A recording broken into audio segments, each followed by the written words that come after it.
Hey everybody, this is Devin with HDpiano.com, and in today's video we're going to be looking at Maybe by Yiruma. Beautiful solo piano song. Oftentimes we're teaching stuff that's, very produced and with a band, but in this case it's just you and the piano, so we are going to make it count. I'm going to show you guys part 1 in this video, but the rest of the videos with the rest of the song can be found over at HDpiano.com. Alright, so here's what we're going to learn today. Looks like this.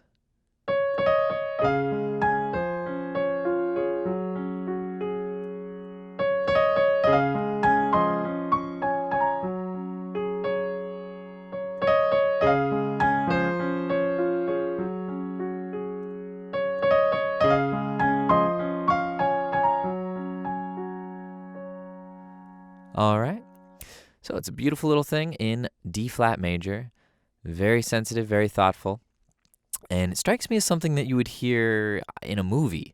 And that leads me to my first question for you guys, which is, where did you discover Yiruma? I am not familiar with Yiruma, and I'm just wondering where you because we got a lot of requests, so we were like, geez, all right. These guys like Yiruma. So where did you discover Yiruma? Was it in a movie? Was it just browsing Spotify? It sounds like something you might find on a study playlist, or, seeing like a beautiful romantic montage in a love story. So yeah, comment below. I'm curious to, hear what the discovery process is for Yiruma.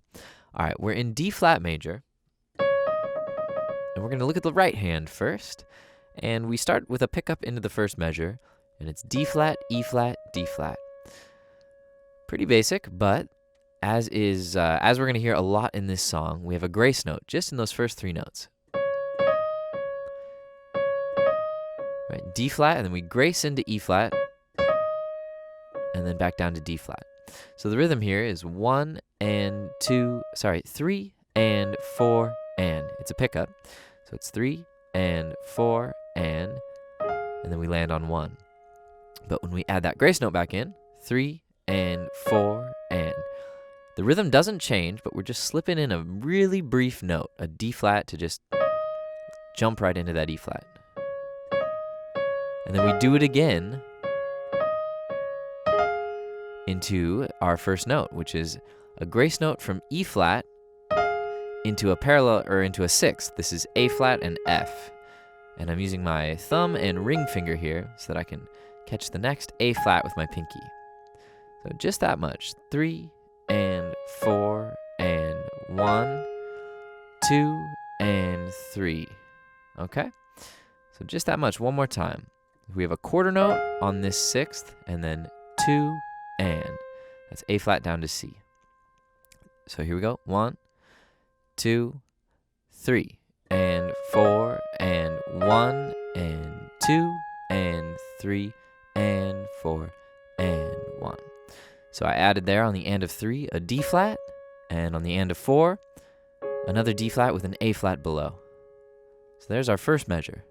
1, 2, 3 and 4 and 1 and 2 and 3 and 4 and 1, 2, 3 and 4 and 1. All right, so we get through the second measure without really changing anything. We have the same pickup into the third measure, but it's going to change at that point.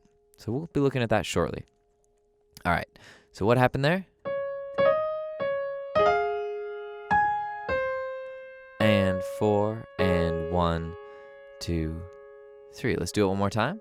So 3 and 4 and 1, 2 and 3 and 4 and 1, 2, 3. All right, it's probably worth taking a look just at the left hand now, and then we can put them together, because when we put the hands together, that's when I find it gets pretty tricky. All right, left hand is down here, D flat, A flat, D flat, then pinky on F. And those are steady eighth notes, 1 and 2 and. We're going to go back to D flat, but play it with our pointer finger, 3, and then play an F on beat 4. So, looks like this, 3, 4, 1 and 2 and 3, 4. One more time, 3, 4.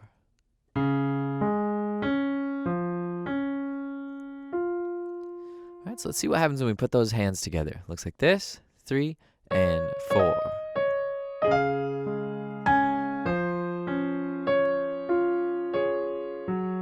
And then on the next measure, we're going to land on G flat. Just that much for now. It's tough because it's a lot of interplay, right? Watch and look at how the left hand is often filling the gaps between the right hand.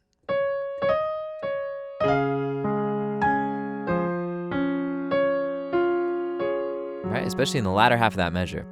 And what I find is that hitting that first D flat is tough because there's a sense of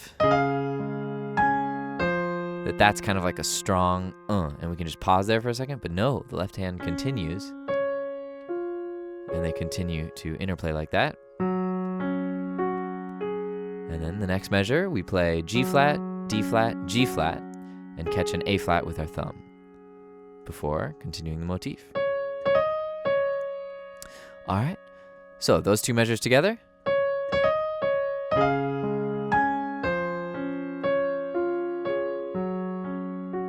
One more time. 3 and 4 and 1, 2 and 3 and 4 and 1. I'll loop it one more time.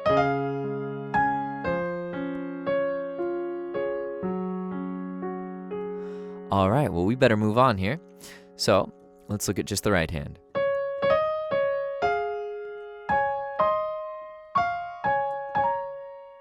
Okay, we'll learn just that much. So we know this. All right, but from here, we jump up to D flat and A flat, E flat and C, F and D flat, back to D flat and A flat, and then grace from A flat into B flat on the top with a D flat below. Whoops, here we go.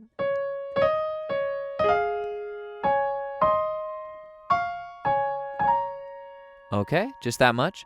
Left hand's gonna do the same thing and just stop on the D flat on beat 3.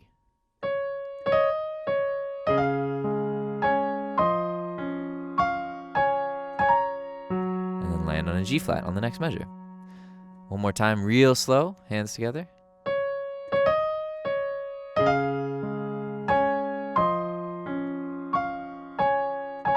One, two. All right, so in that measure, left hand does G flat, D flat, A flat. All right, I'm gonna do it again and I'll continue the right hand as well.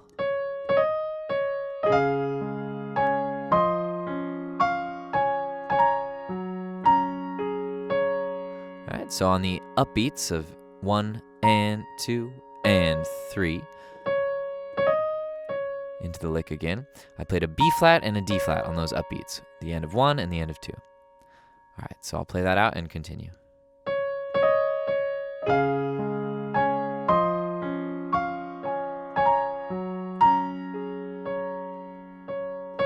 Here's the fifth measure rather. That much we know. All right, and right there, we're gonna catch that A flat in our thumb again.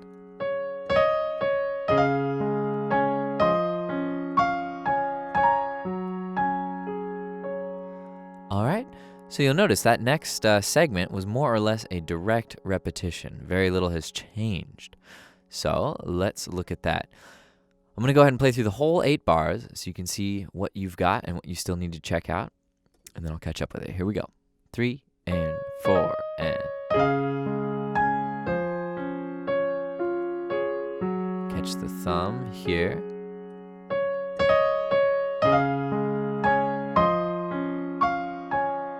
Remember, now our left hand grabs the A flat.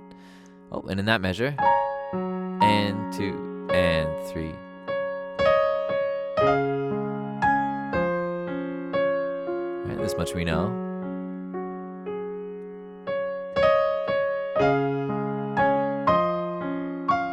Direct repetition.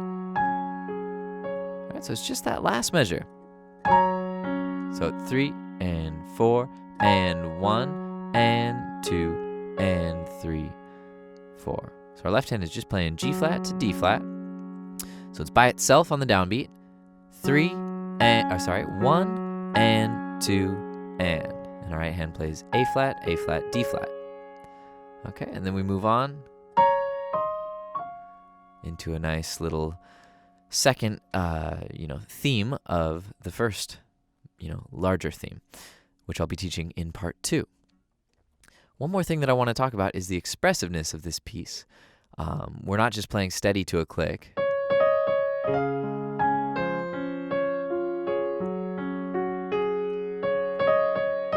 Right? It sounds very boxy when we do it like that. So there's a lot of expression, and I want you guys to really listen to the original recording and try and mimic some of that, but also feel free to create your own if you have any ideas in terms of how it should flow. But here's an example.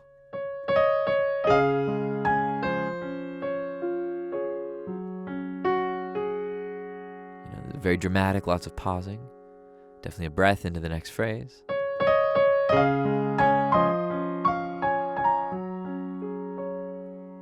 Another pause.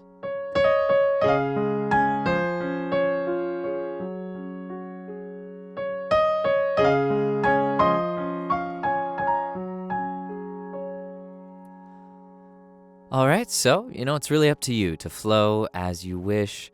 Push it in certain parts, really pull back in others. I'm leaving that interpretation up to you, but there's an example, and of course, get familiar with the original. All right, so that is part 1 of Maybe by Yiruma. Head on over to HDpiano.com to find the rest of the videos with the rest of the song. And while you're here, subscribe if you haven't already on YouTube, like, comment, do all that fun stuff, and follow us on Twitter and Facebook, and Instagram for that matter. All right. This is Devin with HDpiano.com, home of the hybrid piano lesson. I'll see you at a future tutorial. Thanks, guys.